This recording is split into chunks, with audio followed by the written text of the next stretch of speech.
Nesse exercício, a gente encontra uma topologia de divisor de corrente.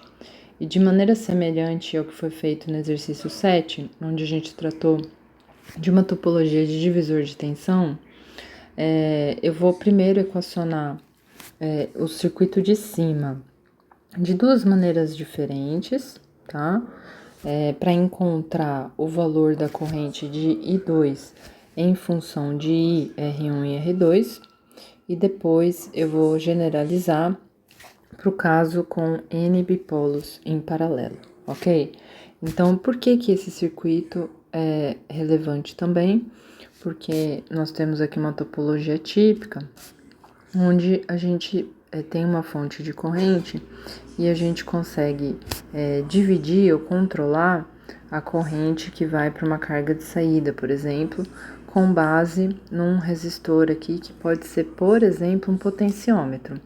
Um potenciômetro é um resistor variável, ele tem como símbolo uma resistência. Vou desenhar de novo aqui para ficar mais claro. Um potenciômetro, ele tem como símbolo, por exemplo, uma seta em cima da resistência, e isso indica que essa é uma resistência variável.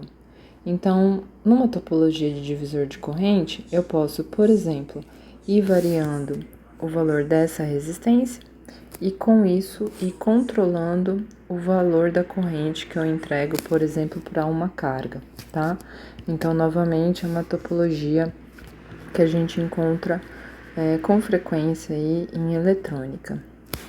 Bom, para equacionar esse circuito, eu vou começar com uma análise de malhas. E não vai haver necessidade de eu equacionar as duas malhas do circuito. A gente vai ver que simplesmente equacionando a malha da direita, eu consigo obter o valor de I2. Então, nessa malha da direita, eu assumo o sentido da corrente dado por I2.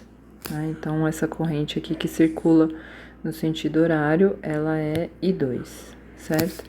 E do lado esquerdo, eu vou assumir essa corrente zero que circula no sentido anti-horário.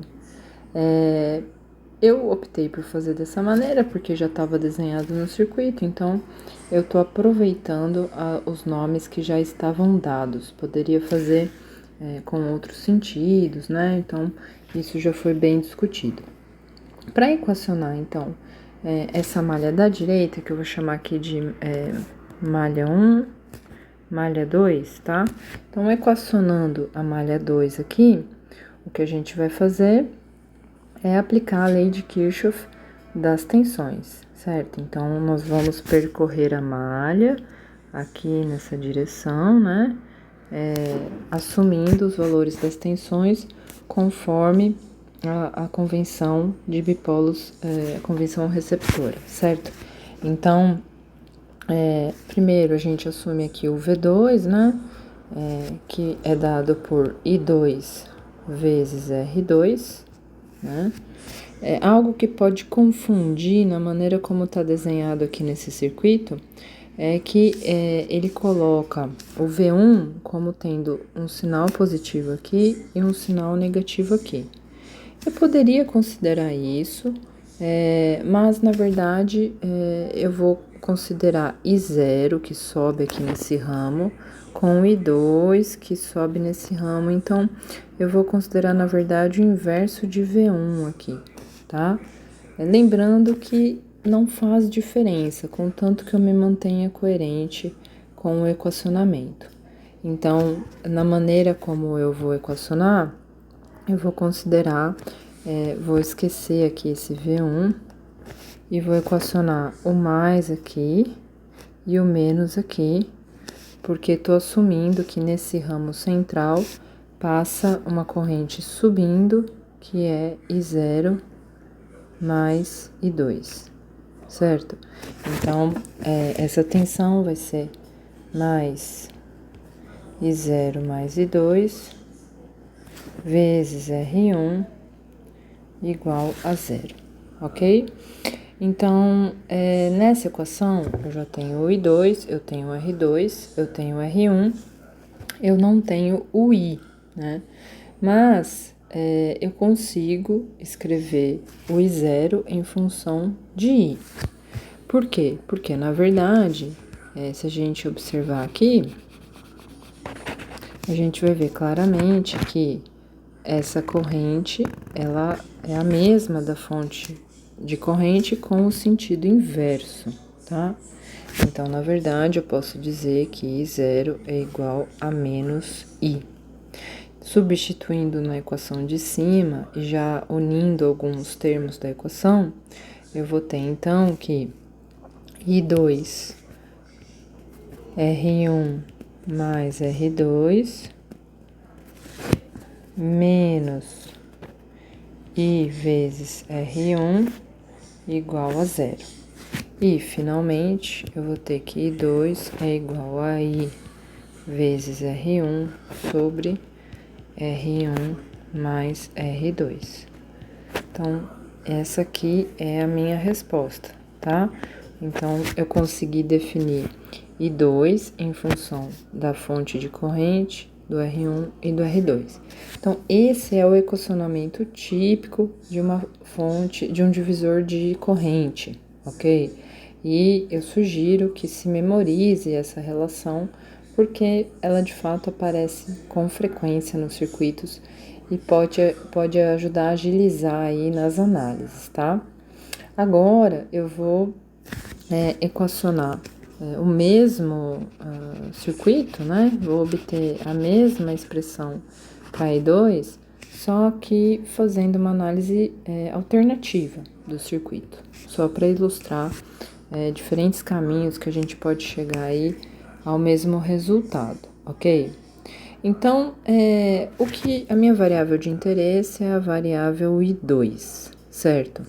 Para obter I2, uma maneira de eu interpretar o problema é que se eu encontrar o V2, eu obtenho o I2.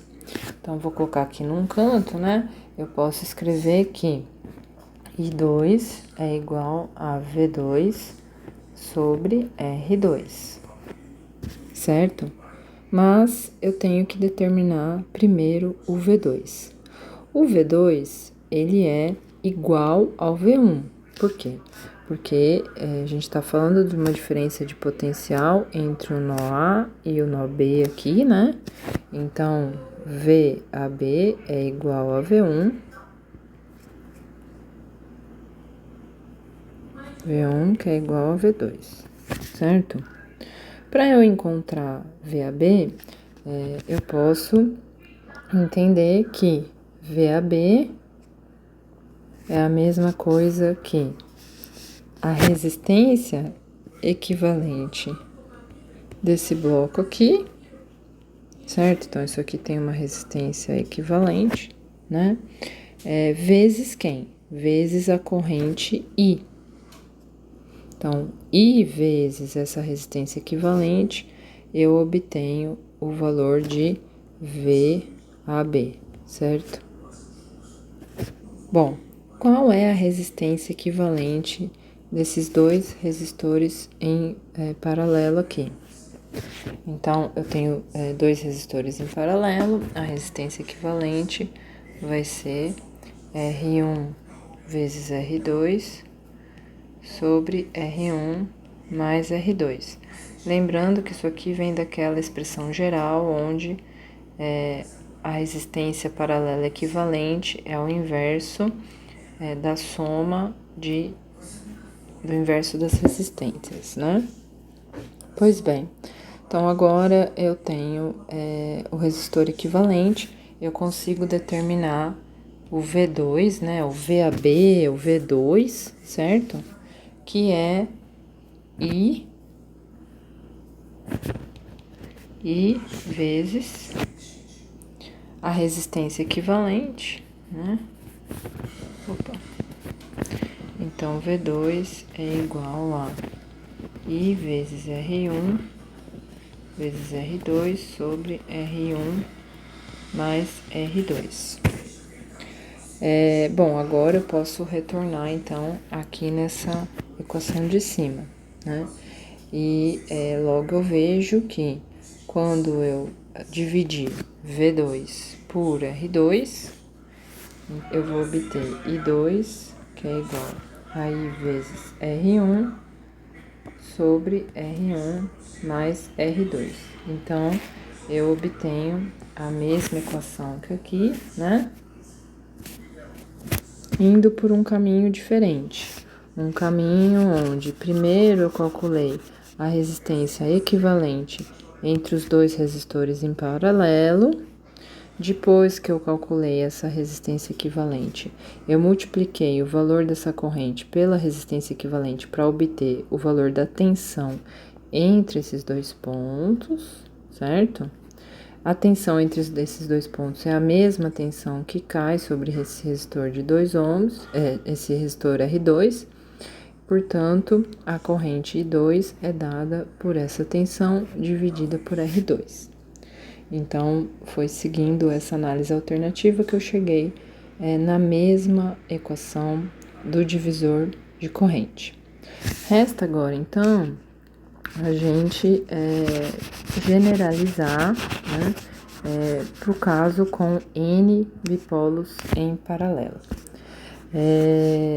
E para isso eu vou seguir a mesma linha de raciocínio que eu acabei de utilizar, tá?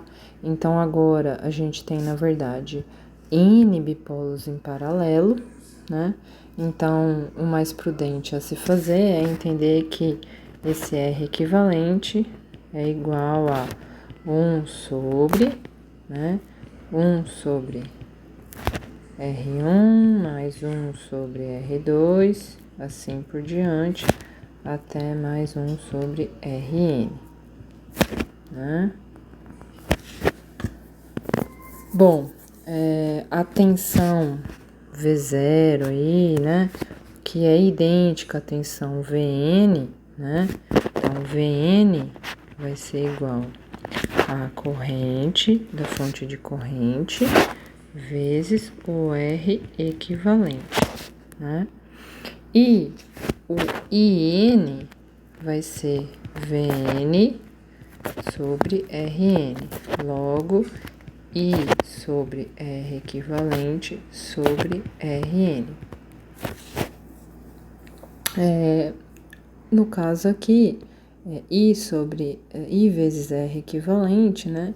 A gente vai acabar tendo um valor de I sobre Rn vezes 1 sobre R1 mais 1 sobre R2 mais assim por diante, até 1 sobre Rn, ok? Então, essa seria a expressão geral para N bipolos em paralelo.